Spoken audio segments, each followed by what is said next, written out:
be home by myself, not knowing what I would get into, she would say, go to the library after school and I'll pick you up from the library. So I became an avid reader, right? So I would tell my mom, oh my God, mom, these kids, you should hear them read. Like there's no highs, no lows, no emotions. I said, if she calls on me, she'll see how well I can read, right? Every day, day after day, I raised my hand. She never called on me. So finally, I put my hand down and I would just go to sleep in class. That became my routine every day. The last day of class, someone taps me on the shoulder and they said, it's your turn to read. Now, mind you, remember I said I fell asleep every day, right? So this is me. What's going on? And they said, it's your turn to read. And I was like, what? Really? Where are we at? I picked up my book. Like, what page are we on? The young man who had selected me, he told me where we were at in the book. Now, I don't know if he was being funny, and that's why he selected me because I was like sleep. So it's like, let's make fun of this girl on the last day. But whatever reason, I said, they're about to learn today, right? Like they are going to see because now I'm getting ready to show out. Like this is going to be Emmy Award, Oscar, Tony, whatever you win for being able to act, right? Like it's my time to shine. So when I tell you I lit into that passage that I was reading, about 2 minutes into it, the teacher stopped me and she said, Tanisha, I did not know you could read so well. Have you ever thought about working in a library? If you want to, I can get you a job. And I was like, no, because this is like a 2 hour bus ride to get here. So I don't see having a job, in the valley. But why I share that story with you, it was the first time that an adult outside of my mom gave me positive encouragement. So 30 years later, I can still remember that classroom where people were seated, what the boy looked like who called on me, because it was the first time that I felt like I actually had potential, like I would be able to achieve what's possible, right? Now, I won't say from that point I went straight forward and started doing all these great things because, I had a lot to overcome. So, it was turns and different things. But that was the first time that I thought maybe I'm not all those things that people had said, right? The biggest lesson I want you to take away from that, just in case I forget and I don't go back to my notes, is that I learned that all those things that I had been through was because I was chosen to go through them. So when Amma said you were chosen, like your purpose is wrapped in you being part of this program. Like you were chosen to have some of the obstacles that you have had because they will turn out to be your superpower. Trust me when I tell you, if you do not take anything else away from what I'm telling you today, you have been blessed to have a superpower of experiencing obstacles in your life and overcoming them because the narrative should really be, dang, I'm resilient, I'm resourceful, I can demonstrate grit and tenacity. Does that make sense what I'm saying? It's all about perspective. Your attitude, they say, determines your altitude, right? Attitude determines altitude. Is that how you said it? I think so. My point being, how you look at things is all about perspective. If I had just embraced that single narrative that everybody was telling me, and I'm not crying for my story. This is me trying to put makeup on for y'all today, and I think it's irritating my eyes, so it's running. Um, but if we embrace that single narrative, we will be down on ourselves. We will not achieve the greatness that I believe all of you were put on this earth to achieve. I mean, I think the staff of CDI is pouring into you because they have faith in you, they believe in you. And that's what I want you to take away from the program because all of that is what's going to help you in your career journey. If you just have the right mindset that your past and your experiences are your superpower, then you'll be great. So now, I say that like at high school, I had figured it all out. Really, I hadn't. Being a first generation college graduate, my mom was not able to give me her social capital, right? Like she didn't have a network of professionals to expose me to. She didn't have the business lexicon that I encountered when I got into the workplace. So no matter that I had a degree, I always tell people I was a hood girl with a degree. Right. Like it took me 7 years to get my undergrad degree, working my way through school, working 3 jobs at a time. I majored in sociology initially because of my background, right? Being in a juvenile detention facility, I ran across some counselors there, and I remember the counselor saying, "You're not supposed to be here. Look around you. Look at some of these kids. They're like, they're not going to make it, but there's something special about you. You get out of here and you act right, right?" And I thought, what is their job? What are they doing? I want to do that. I want to do that for other kids, right? So I majored in sociology, but I also majored in sociology because it allowed me to work in group homes. And by working in group homes, I could eat there. So that was like me being resourceful, right? Because I couldn't afford groceries. So I worked, in places where I could eat. So like halfway houses, residential treatment facilities. Plus, they allowed me to have some shifts that worked around my school schedule, right? But when I graduated college and I entered into the professional white collar type environment, I realized it's all about how you show up, how you look, how you speak, and how you behave, and whether or not those three things comport with the norms of that organization that you just joined, right?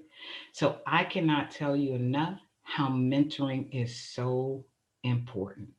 Networking. So I'm just going to share a couple of experiences that I had when I joined the workforce. I felt so out of place, like I didn't belong, right? I was working with people who graduated from top tier universities, Ivy League schools. I still felt very much like that little girl that people told was dumb and wouldn't make it, right? And so, because I felt like I didn't belong and I was uncomfortable, I felt like they were all smarter than me. They spoke better than me. They dressed, better than me. As a result, that impacted my performance. And it wasn't until I had some people that I trusted and I reached out to who helped boost that confidence again, reminding me of my superpower in the workplace. When I embraced my authentic self, like, yeah, I am that hood girl. Sometimes I say ax instead of ask if I get really comfortable, right? I'll slip back into some colloquial phrases or whatever. But you know what? That's who made me me. And when I contributed in the workforce and I embraced who I was, and I would say, hey, y'all, sometimes I may slip and move over here, and say that. But then I hit them on this other side with that preparation because I dared anyone to know more than me about the work that I did in the workplace. So, I mean, I poured over every regulation, every training that I could get right. I say all that to say when you become culturally fluent, that's another superpower. Like I tell people all the day, I can navigate in this space and I can navigate in any boardroom, any corporate setting. To me, that makes us bilingual, bicultural, right? And that's an added value to the workplace because you can work with customers across all socioeconomic statuses, different cultures. You can sell that to your employers as being a benefit for them. And I'm looking at my little notes to make sure that I don't miss anything. Uh,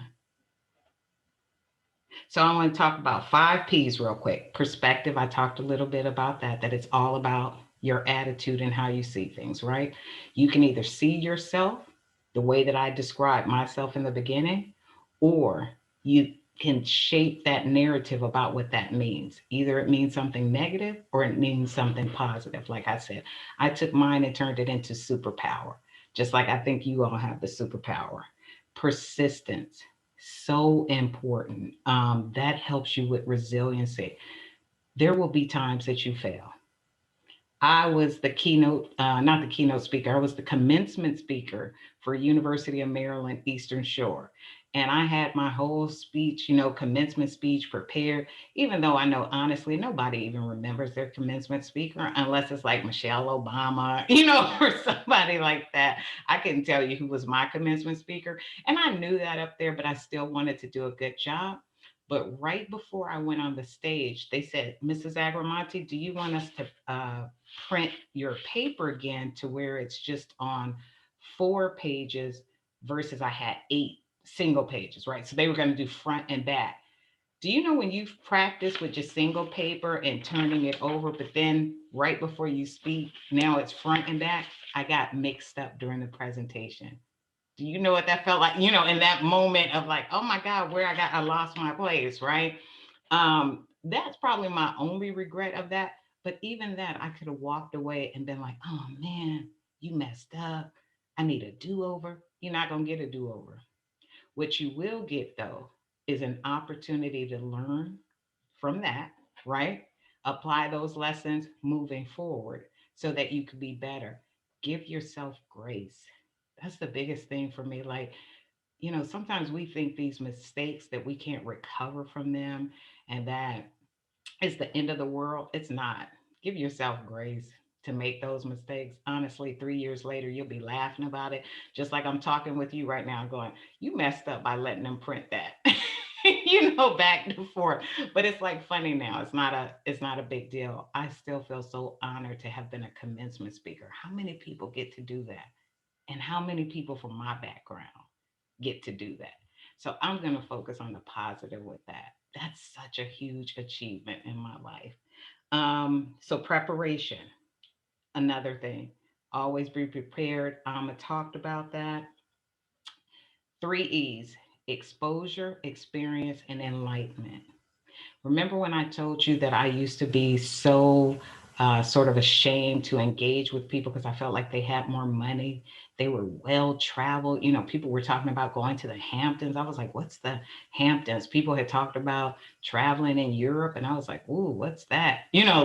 So I would disengage from the conversations, right? Even something as simple as like going out to eat with people, being intimidated by all the silverware and glasses. Like, where do you even start, with this?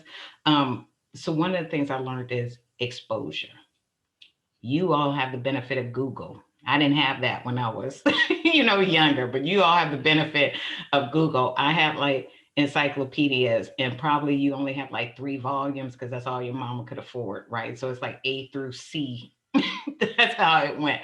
But you all have Google and you have people. The fact that you have CDI is amazing. Go to them, find your safe space, prepare. If you know you're going to go to dinner somewhere and may be uncomfortable, if you know you're going to engage with a group of people that you may not be able to connect with, go to your safe space, have those conversations. But I promise you, when you lean into your authentic self, that embarrassment goes away. You could sit at a table and be like, hey, what is this fork for? I didn't grow up using all of this. What is, and be comfortable with that and not be embarrassed by that. You will not be embarrassed to ask a question about something that you don't know. But what will hurt you and where you will have regret is if you don't ask the questions. And I've seen so many first generation college students do that, or people from low income background. They'd rather just not ask the question. That hurts you more than finding out the information. And I'll give you a good example around this exposure and experience. When I worked for the Department of Commerce, I had an opportunity to meet someone in the government that was very high ranking, right? And when I met this person, it was going to be like a very perfunctory meet and greet. Like he was like, someone said, hi, sir, I want to introduce you to Tinisha Agramonte. The person was like, oh, hey, nice to meet you, Shake. He pivoted to leave.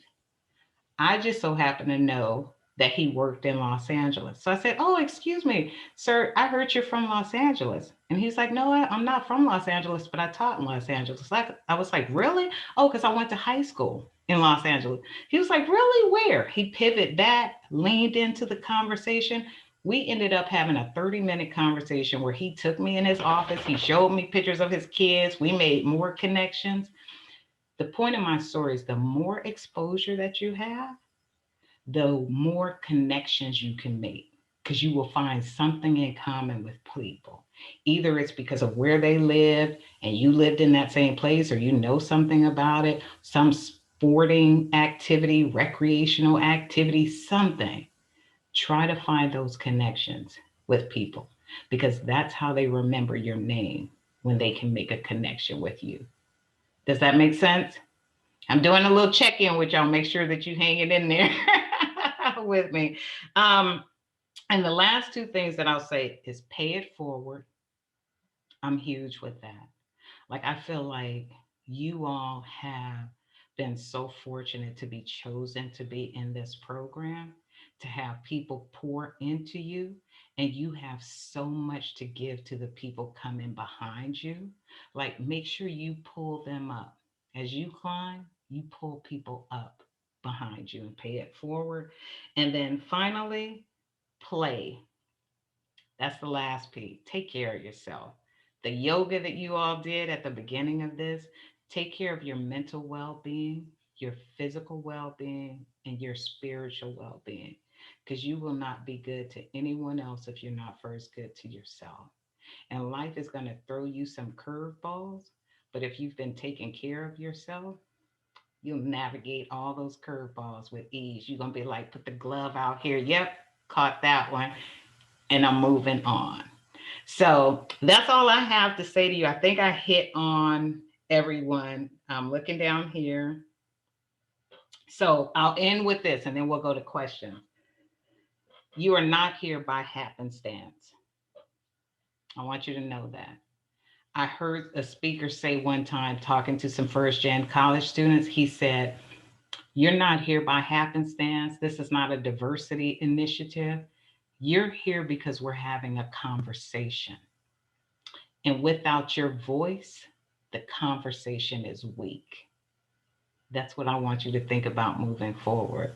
There's something happening in this world, and without you in it, participating and showing your superpower, the conversation is weak.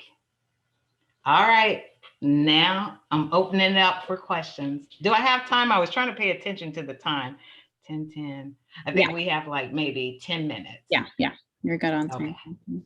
So, right. Tinisha, I just wanted to say on behalf of the scholars present and those not, as well as the staff, we just fired up with your session right now. I mean, everyone's like just really excited about the things that you've mentioned that we feel like we can take away from, but also motivation for all of us. It's just a reminder of the wonderful things that we know, but sometimes it helps to have them said differently to us, but also it validates, right, the things that we know to be right and that we're doing. So thank you for that. I saw a lot of affirmative head nods throughout, and I just want to say to you, thank you for your time for that.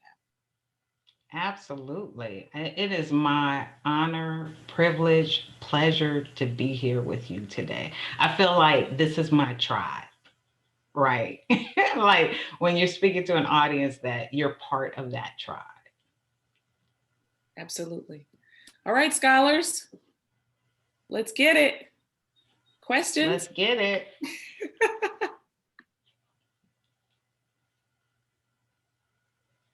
I'm going to give you time to write those questions or raise your hands.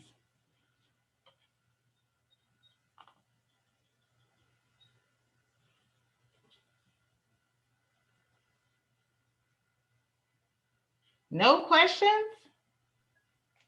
Good morning. Good morning, Sharon. Thank you for being the brave first one. Of course. Thank you so much, Ms. Agramonte, for all that you've said. I'm just so curious to hear. You talked about being in high school and having that opportunity to read, and then thinking about library sciences as your kind of teacher brought up, but then going into sociology, being inspired by the folks who mentored you in juvenile facilities. I'm wondering, and then moving into government and D&I, and now being at Motorola, can you tell us a little bit more about that path, like connecting the pieces for you to where you are now? Absolutely.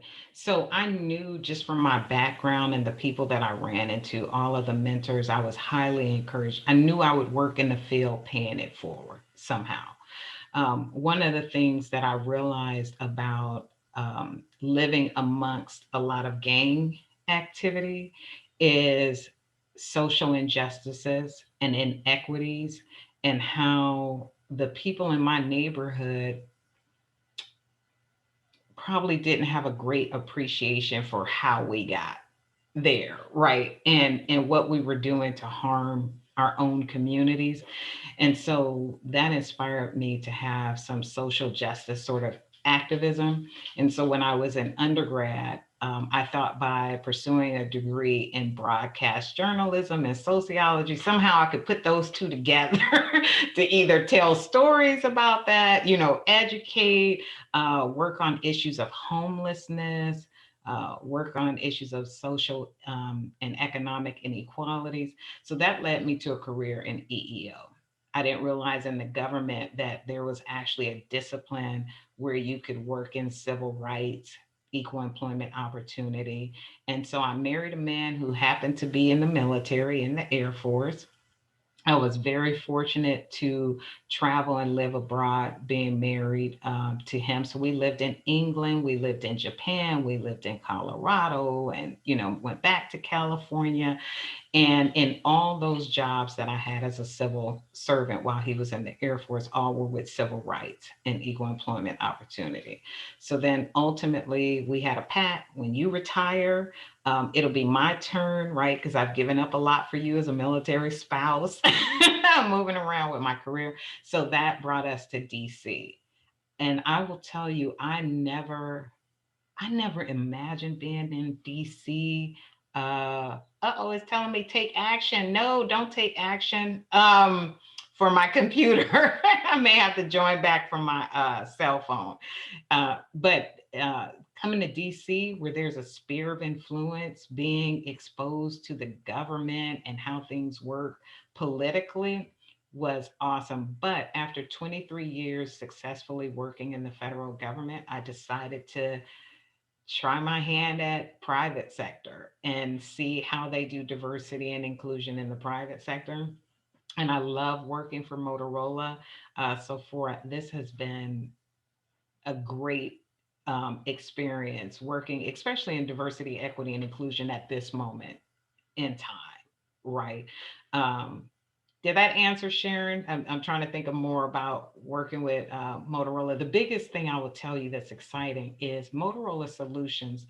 Um, they do the two-way radios for our first responders, command centers. They do video analytics like facial recognition and license plate recognition, all these things to help save lives, right? Responders' lives and improve communities. For me, what has been exciting is sharing with the community how how we consider diversity with our products. And I'll give you two examples. Like we had produced a two-way radio that connects to belt loops. And then they went out in the field and realized females were putting that device on their bra strap. And they're like, oh no, we can't have that. So then they created lanyards. Then they created ones that it could affix with magnets, right? Then for colorblind people, they were like, oh, we have red and green buttons. We got to adjust that. So colorblind. Then what about firefighters who are in a very smoke filled room who can't look down at the device? So they use human design to make sure they can touch and know they're touching the right thing, distinguish. I think that's cool, right? And then also making sure with facial recognition that we have two committees that are looking at cultural considerations to make sure that Motorola is showing its social responsibility and how accurate our facial recognition is, and then also how law enforcement will use that too. Okay, does that help? Okay. And I'm just preparing in case this cuts off. I'm looking at my phone. Any other questions on anything? Preparing for your career? Any considerations there?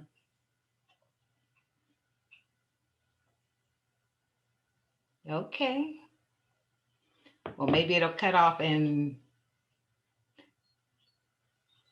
well, thank you all so much for your time. I'm just so excited for you that you even showed up today. That says that you've already taken the steps to invest in yourself And I just love seeing that. Continue to invest in yourself, continue to be prepared. And I look so forward to following your careers and seeing all the amazing things that you will do. Thank you so Thank much. you. Sending you a virtual round of applause right now. Thank you.